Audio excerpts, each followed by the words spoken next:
Orang-orang bahagia selalu memberikan nuansa kehidupan yang berbeda dibandingkan orang yang tidak bahagia. Tentu, definisi kebahagiaan setiap orang juga berbeda. Namun, aura yang ditunjukkan orang bahagia selalu memberikan kesan positif tersendiri.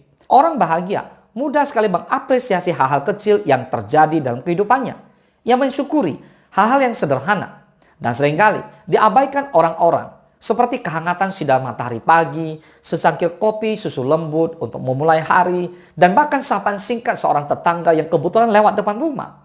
Beberapa orang menghabiskan seluruh hidupnya mencari kebahagiaan di segala tempat, kemudian merasa tidak puas. Padahal kebahagiaan itu tergantung seberapa baik bisa menghargai hal-hal kecil. Sikap positif dan kebahagiaan juga butuh diusahakan. Realistis saja. Tidak ada orang yang sepanjang waktu bisa 100% merasa bahagia. Seringkali merasakan kepuasan, kegembiraan, dan kedamaian batin itu perlu dilatih. Mulai dari mudah bersyukur, menikmati hal-hal kecil yang dimiliki dan didapatkan, serta berdamai dengan masa lalu. Seringkali penyesalan dan kekecewaan juga menghalangi kamu untuk merasa bersyukur dan bahagia atas keadaanmu saat ini. Orang bahagia membiasakan diri berpikir dan bersikap positif sehingga hidupnya lebih ringan. Orang-orang bahagia punya waktu khusus untuk mendalami hobi atau mengerjakan hal-hal yang ia sukai dan cintai. Manusia bukan hanya butuh makanan secara fisik, tapi juga secara mental. Bagaimana seseorang bisa merasa puas dengan kehidupannya jika ia tak pernah memanjakan diri dengan hal-hal yang ia sukai? Setiap orang butuh mengikuti kata hatinya, termasuk melakukan hal-hal yang membuatnya tersenyum, puas, dan bahagia. Apapun itu, orang bahagia menyisihkan waktu untuk membahagiakan dirinya. Kamu mungkin bisa melihat orang-orang bahagia cenderung bersikap santai dalam menyikapi banyak hal. Orang-orang bahagia tak seserius itu, yang menikmati kehidupan terlepas baik buruknya sesuatu yang menimpanya.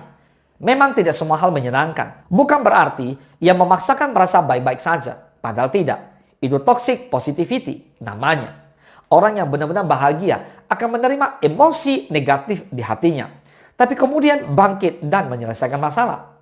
Orang yang merasa tak bahagia, insecure, pesimis, kesepian, dan galau, tidak akan merasa nyaman melakukan apa-apa sendirian. Ia selalu merasa berpergian sendirian membuatnya seperti orang hilang.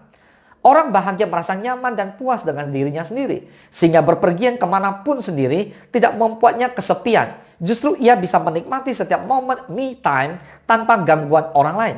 Ia bisa sepenuhnya menjadi egois untuk menyenangkan diri sendiri, dan itu perlu. Tidak banyak yang menyadari bahwa untuk merasa bahagia, kamu harus menyukai rutinitas atau kegiatan yang kamu lakukan setiap hari. Salah satunya menjalani pekerjaan. Orang yang suka dan nyaman dengan pekerjaannya cenderung mudah merasa bersyukur dan bahagia. Pekerja dilakukan 8 jam sehari atau lebih tidak akan terasa membebani secara fisik dan mental karena ia mencintai hal yang ia kerjakan. Segalanya jadi ringan dan menyenangkan untuk dijalani ketika itu dilakukan dari hati.